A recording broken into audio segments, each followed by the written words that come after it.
आपल्यासोबत आमदार रोहित पाटील आहेत, ते सुद्धा या मोर्चामध्ये सहभागी झाले आहेत. खरं तर सांगलीमधल्या एका आमदारानं अशा पद्धतीचं वक्तव्य करणं, कारण सांगलीनं आणि दिग्गज नेते राजकारणी नेते आहेत ते महाराष्ट्राला दिलेत.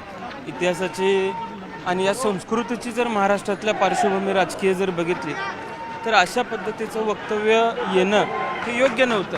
आणि राजकीय मतभेद असतात, राजकीय विचारांमध्ये कुठेतरी फरक असतो, पण आई वडील करणं किंवा कुटुंबियांवरती जाणं ही संस्कृती महाराष्ट्रातली कधी नव्हती आणि महाराष्ट्रातली जनता या संस्कृतीला हद्दपार करेल असा विश्वास आहे. खरं तर आता जनतेचा रोष सुद्धा या निमित्तानं पाहायला मिळते. मोठ्या प्रमाणात आहे ते राष्ट्रवादीचे कार्यकर्ते असो किंवा जनता या वक्तव्याच्या विरोधात रस्त्यावरती उतरलेले पाहायला मिळते. लोकांच्या फार मनापासून या सगळ्या गोष्टींबाबतीत रोष बघायला मिळतोय.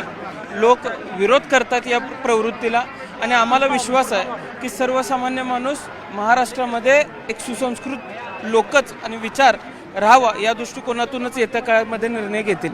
खरं तर पडळकरांचं हे वक्तव्य कुठल्या आशेला धरून आहे असं वाटते, कारण विधिमंडळात सुद्धा त्यांची हाणामारी बघितली होती आपण.